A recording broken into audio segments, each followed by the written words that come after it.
In ancient Rome, there were open areas where festivals, or ludi, would be held. Festivals included a wide range of activity, from religious processions to chariot races.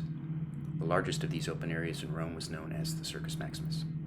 There, on an oval track over 2,000 feet in length, 2-horse and 4-horse chariots competed in a 7-lap race.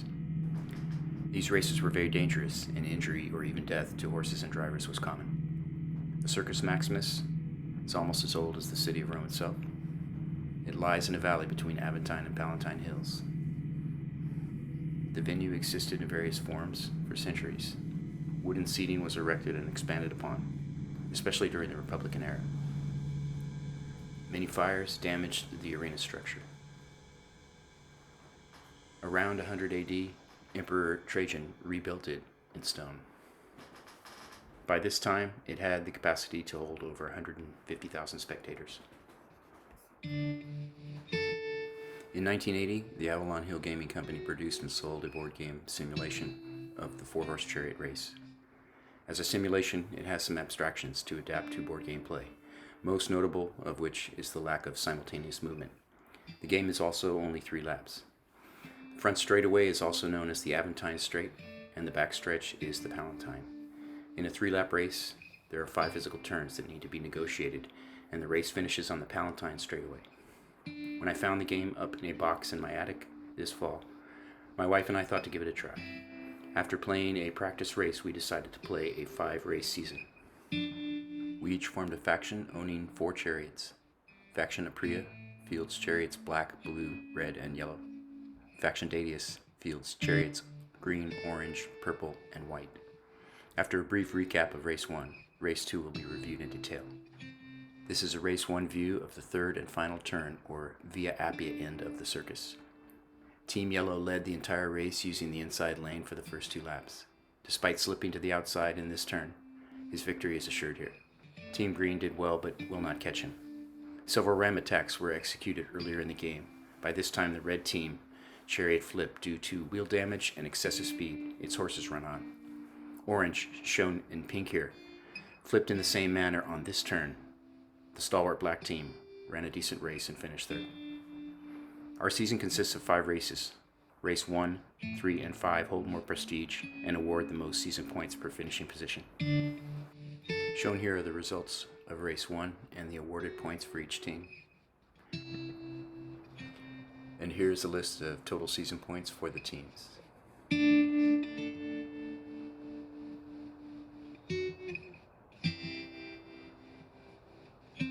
For each chariot, there is a race log. Attributes of the horses, chariots, and drivers are assigned. Expenditures in horse speed and health, driver health and skill, and horse endurance are noted here. Shown here is the Apria teams. The drivers have names. Yellow is Hussein Obama. Red, black, and blue are the infamous Hanson brothers. And here are the Dadius teams. Notable are Green Bean, a favorite here, and White Light with its fast horses. The gate assignments are randomly drawn. The gates are on the tie-brain of the circus. Each chariot records its planned speed, and the order of movement is randomly drawn. Most chariots get out the gates well, and the race is on. On the ensuing move here, Black Hanson conducts a ram attack on Green Bean.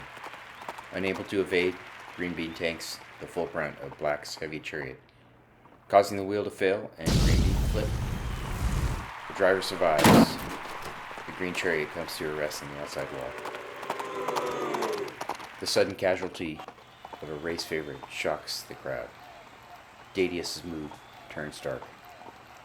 Into the Via Appia turn, Yellow slips around the inside deftly, just as he did in Race 1. The pack follows. Down the Palatine stretch, Yellow's lead is significant. With the exception of Green's early loss, the race looks similar to Race 1.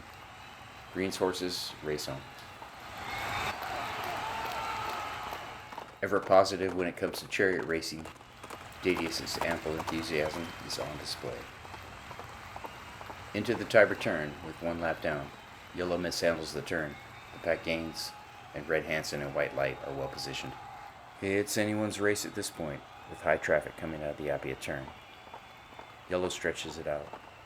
The pack mixes it up, with some attacks occurring. Most attacks were evaded. but the pack slows a bit as a whole because of the aggressive activity. To this point, the best two-man race has been between Blue Hansen and Purple, a theme that will continue right to the finish line.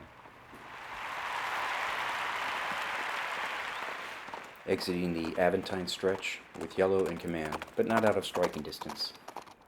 Red and White are once again well positioned to sail through the turn. As mentioned earlier, there is no simultaneous movement. The individual chariot movement order is a random draw. At this point in the current game turn, all chariots have moved except the leader Yellow. When Yellow starts its movement due to its high speed in the 17 lane, it must take an integrity check. 3 die are rolled, and the result is a double side slip, which means the team immediately slips 2 lanes to the outside. But his teammate, Black Hansen, is in the way. Yellow's team of horses is forced into Black's heavy chariot, resulting in the death of the outside horse.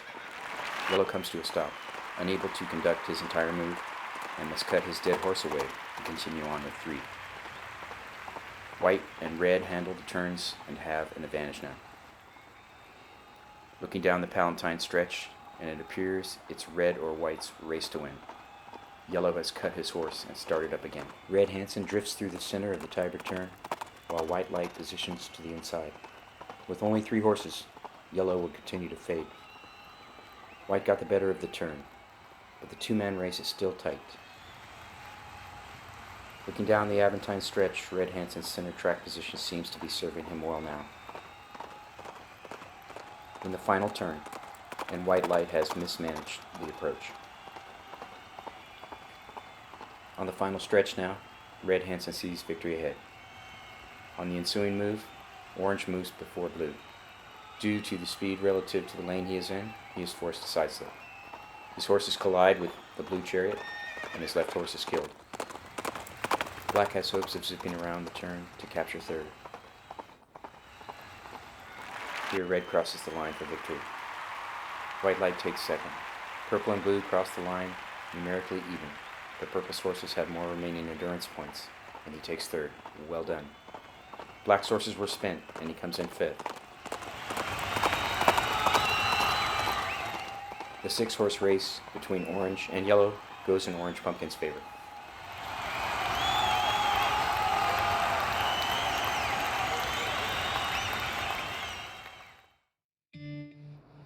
Red Hansen ran a good race, getting the most out of his horses and negotiating the turns consistently well.